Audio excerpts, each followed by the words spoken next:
in tilling and mannering the ground, bringing them much gold, and many gems, particularly emeralds, and what other commodities they could, and possessed, their cities and dominions being divided among the Spaniards, to procure which is the chiefest of their care and pains. And these are the proper measures they take to obtain their proposed ends, to wit, heaping and treasuring up of gold and riches. Now when all the Indians were under their accustomed tyranny, a certain tyrant and chief commander took the king and lord of the whole country and detained him captive for 6 or 7 months, demanding of him, without any reason,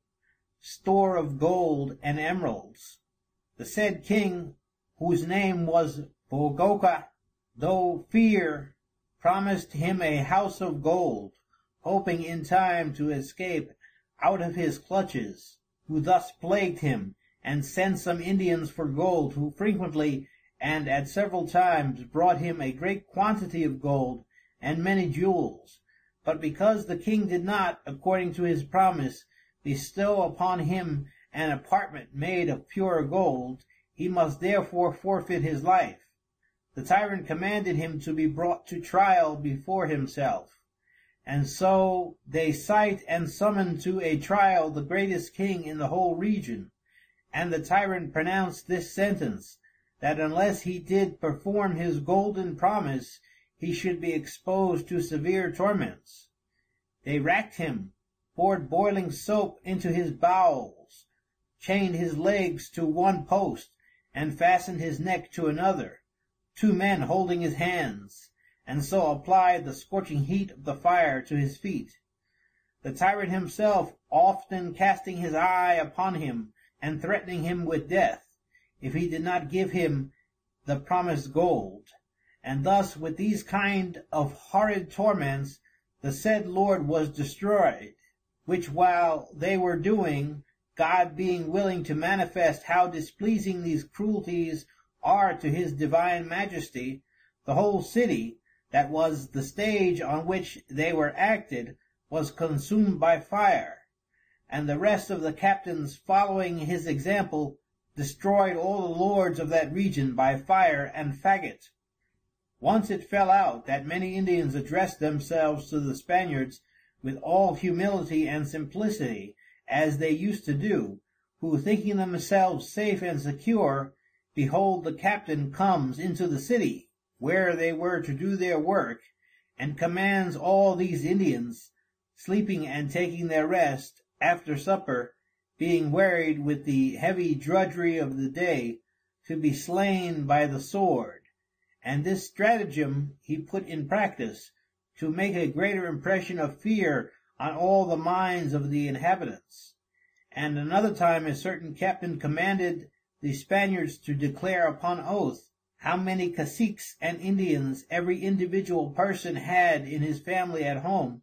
who were presently led to a public place, and lost their heads. So there perished that bout 400 or 500 men. The witnesses deposed this of a particular tyrant, that by beating, cutting off the hands and noses of many women as well as men, and destroying several persons in great numbers, he exercised horrid cruelties. Then one of the captains sent this bloody tyrant into the province of Bogota, to inquire who succeeded that prince there, whom he so barbarously and inhumanely murdered, who traveling many miles in this country took as many Indians as he could get, some of which, because they did not tell him who was successor of this deceased prince, had their hands cut off, and others were exposed to hunger, starved curs, to be devoured by them, and as many of them perished miserably. Another time, about the 4th watch, early in the morning, he fell upon several caciques, noblemen, and other Indians, who looked upon themselves to be safe enough, for they had their faith and security given that none of them should receive any damage or injury. Relying upon this, they left the mountains their lurking places, without any suspicion or fear, and returned to their cities. But he seized on them all, and commanding them to extend their hands on the ground, cut them off with his own sword, saying that he punished them after this manner, because they would not inform him what lord it was that succeeded in that kingdom. The inhabitants of one of these provinces, perceiving that 4 or 5 of their governors were sent to the other world in a fiery vehicle or chariot, being terrified therewith, took to the mountains for sanctuary, there being 4 or 5,000 in number, as appears by good evidence. And the aforesaid captain sends a tyrant more cruel than any of the rest after them. The Spaniards ascend the mountains by force, for the Indians were naked and unarmed, proclaiming peace, if they would desist and lay down their arms, which the Indians no sooner heard, but quitted their childish weapons. And this was no sooner done, but this sanguinary Spaniard sent some to possess themselves of the fortifications, and they being secured, to attack the Indians. Thus they, like wolves and lions, did rush upon this flock of sheep, and were so tired with slaughter that they were forced to desist for a while and take breath, which done, the captain commands them to fall to it again at the same bloody rate, and precipitate all that survived the butchery from the top of the mountain, which was of a prodigious height. And that was performed accordingly. And the witnesses farther declare upon oath that they saw the bodies of about 700 Indians falling from the mount at one time, like a cloud obscuring the air, who were all broken to pieces. This very tyrant came to the city Cota, where he surprised abundance of men, together with 15 or 20 caciques of the highest rank and quality, whom he cast to the dogs to be torn limb-meal in pieces, and cut off the hands of several men and women, which being run through with a pole were exposed to be viewed and gazed upon by the Indians, where you might see at once 70 pair of hands transfixed with poles. Nor is it to be forgotten that he cut off the noses of many women and children. The witnesses farther depose that the cruelties and great slaughters committed in the aforesaid new kingdom of Granada by this captain and other tyrants, the destroyers of mankind, who accompany him, and have power still given them by him to exercise the same, are such and so heinous, that if his Majesty does not opportunely apply some remedy for the redress and prevention of such mischiefs for the future, since the Indians are daily slaughtered to accumulate and enrich themselves with gold, which the inhabitants have been so robbed of, that they are now grown bare, for what they had they have disposed to the Spaniards already. This kingdom will soon decay and be made desolate, and consequently the land, being destitute of Indians who should manure it, will lie fallow and incultivated. And here is to be noted how pestilential and inhumane the cruelty of these tyrants hath been, and how violently exercised,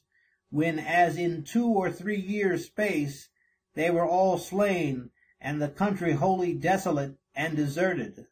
as those that have been eyewitnesses can testify, they having acted like merciless men, not having the fear of God and the king before their eyes, but by the instigation of the devil, so that it may well be said and affirmed, not one person will be left alive, unless his Majesty does retard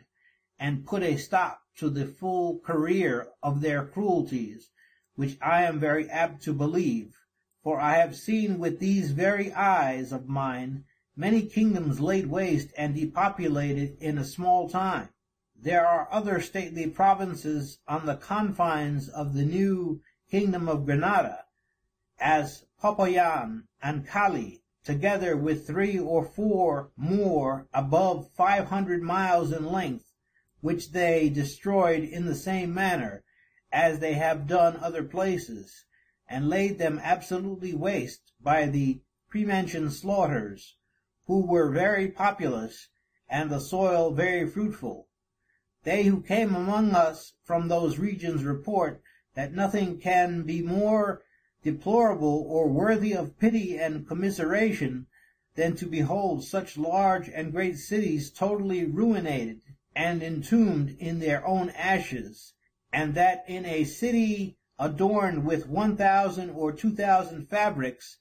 there were hardly now to be seen 50 standing, the rest being utterly demolished or consumed and leveled to the ground by fire, and in some parts, regions of 100 miles in length, containing spacious cities, are found absolutely destroyed and consumed by fire. Finally, many great tyrants who came out of the Perusian kingdoms by the Quitonians traveled to the said new kingdom of Granada and Popayan, and by Carthagena and the Uribai they directed their course to Calicium, and several other tyrants of Carthagena assault Quito, who joined themselves in an entire body and wholly depopulated and laid waste that region for the space of 600 miles and upward, with the loss of a prodigious number of poor souls. Nor as yet do they treat the small remnant of so great and innocent a people with more humanity than formerly. I desire therefore that the readers who have or shall peruse these passages would please seriously to consider whether or no such barbarous, cruel, and inhumane acts as these do not transcend and exceed all the impiety and tyranny which can enter into the thoughts or imagination of man, and whether these Spaniards deserve not the name of devils. For which of these two things is more eligible or desirable, whether the Indians should be delivered up to the devils themselves to be tormented, or the Spaniards? That is still a question. Nor can I here omit one piece of villainy, whether it ought to be postponed or come behind the cruelty of brute animals, that I leave to decision. The Spaniards who are conversant among the Indians bred up cursed curs, who are so well instructed and taught that they at first sight fly upon the inhabitants, tearing them limb by limb, and so presently devour them. Now let all persons, whether Christians or not, consider, if ever such a thing as this reach the ears of any man, they carry these dogs with them as companions wherever they go, and kill the fettered Indians in multitudes like hogs for their food, thus sharing with them in the butchery. Nay, they frequently call one to the other, saying, "Lend me the 4th part of one of your slaves to feed my dogs, and when I kill one I will repay you," as if they had only borrowed a quarter of a hog or sheep. Others, when they go a hunting early in the morning, upon their return, if you ask them what sport had you today at the game, they will answer, "Enough, enough, for my dogs have killed and worried 15 or 20 Indian vassals." Now all these things are plainly proved upon those inquisitions and examinations made by one tyrant against another. What, I beseech you, can be more horrid or barbarous?